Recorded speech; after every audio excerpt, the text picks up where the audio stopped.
राष्ट्रीय मानवाधिकार दिनानिमित्त उपमहापौर आबा बागुल यांना राष्ट्रीय मानवाधिकार सन्मान पुरस्कार प्रदान करण्यात आला। मानवाधिकार हा सर्व जनतेचा हक्क आहे। आपल्या राज्यघटनेने मानवांना समान हक्क दिले। आज आपण 65वा राष्ट्रीय मानव अधिकार दिन साजरा करतोय। समाजात उच्च नीच, जातभेद, मानवांचे शोषण, सर्वांना शिक्षण आदी मिळालेच पाहिजे। सर्व स्त्री पुरुष यांना समान हक्क दिले पाहिजे असे मनोगत राष्ट्रीय मानवाधिकारचे राष्ट्रीय अध्यक्ष दिलीप सावळे यांनी व्यक्त केलं। पुण्यातील राजीव गांधी ई-लर्निंग स्कूलमध्ये राष्ट्रीय मानवाधिकार अभियान महाराष्ट्र राज्यातर्फे 10 डिसेंबर राष्ट्रीय मानवाधिकार दिनानिमित्त राष्ट्रीय मानव अधिकार सन्मान पुरस्कार पुण्याचे उपमहापौर आबा बागुल यांना माजी आमदार उल्हासदादा पवार यांच्या हस्ते प्रदान करण्यात आला। यावेळी राष्ट्रीय मानवाधिकारचे राष्ट्रीय अध्यक्ष दिलीप सावळे, वसंत कोरेगावकर, टाकळकर सर, शशिकला कुंभार आदी मान्यवर उपस्थित होते। यावेळी मान्यवरांच्या हस्ते क्रीडा क्षेत्रात उल्लेखनीय कार्य केलेल्या रणरागिणी यांचा सन्मान करण्यात आला। उपमहापौर आबा बागुल म्हणाले की राष्ट्रीय मानव अधिकार सन्मान पुरस्कार हा मी पुणेकरांना अर्पण करतोय। माझ्या 25 वर्षाच्या कारकिर्दीमध्ये मला मिळालेला हा सर्वोच्च सन्मान असेल।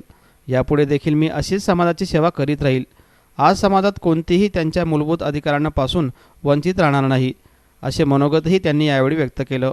पुरस्कार मिळालेला आहे समाजातील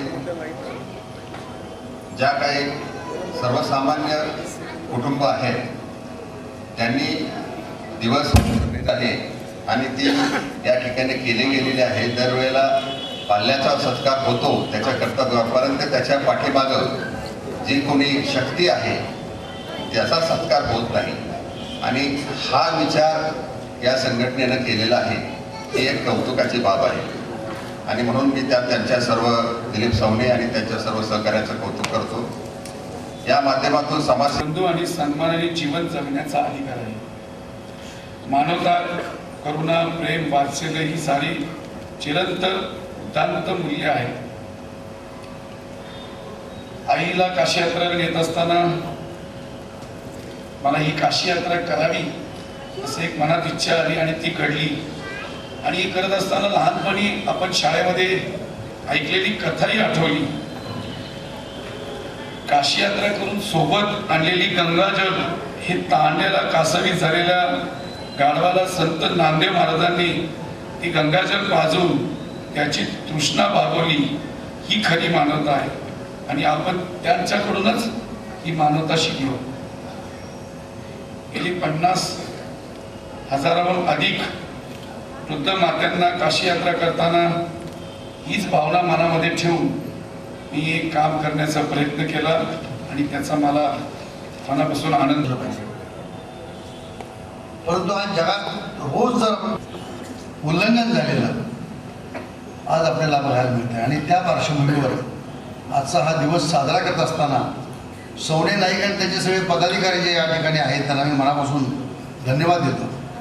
हा औपचारिकपणा असतोय राष्ट्रीय मानवाधिकार दिन, एड्स विरोधी दिन, जागतिक मदर डे, जागतिक फादर डे, हा डे काही उपयोगाचा नाही, कायम असलं पाहिजे आणि खरं म्हणजे कायम असावं याची आठवण करून देण्याकरता कुठला तरी एक दिवस लागतो। तो दिवस वेगवेगळ्या कार्यक्रमाच्या मध्ये असतो। त्या निमित्ताने त्याचं विचारमंथन होतं। तुम्ही मी तर ज्या महाराष्ट्रामध्ये या देशामध्ये ज्याचा उल्लेख माननीय सावळे यांनी केला, राष्ट्रपिता महात्मा गांधी, डॉक्टर परमपूज्य डॉक्टर बाबासाहेब आंबेडकर यांनी मानवी हक्कासाठी मानवाला जे मूलभूत अधिकार आहेत त्याचा आता उल्लेख या घटनेच्या माध्यमातून या ठिकाणी केला। फंडामेंटल राईट्स, प्रत्येक माणसाला या भारतामध्ये मानव अधिकार दिलेला आहे। जगण्याचा हक्क आहे, काम करण्याचा हक्क आहे, काम मागण्याचा हक्क आहे, शिक्षणाचा हक्क आहे, त्याचबरोबर आपल्या हक्कांसाठी संघर्ष करण्याचा हक्क आहे, प्रत्येकाला आपापल्या धर्माचं वैयक्तिक आचरण करण्याचा हक्क आहे, निवडणूक आली तर प्रत्येकाला मतदानाचा हक्क आहे, जात, धर्म, पंथ, भाषा, त्याची आर्थिक स्थिती, बाबासाहेबांनी टाटा काय किंवा किर्लोस्कर काय किंवा राजगुरुताई काय किंवा बागुल काय या सर्वांना मताचा एकच अधिकार दिलेला आहे। हाही तुमचा माझा हक्क आहे लोकशाहीच्या माध्यमातून दिलेला। या सर्व हक्कांची चर्चा करत असताना, विचारमंथन करत असताना भेद आणि उच्चनीचता आणि अहंकार या गोष्टींच्यामुळे काय होतात आपल्या भारतामध्ये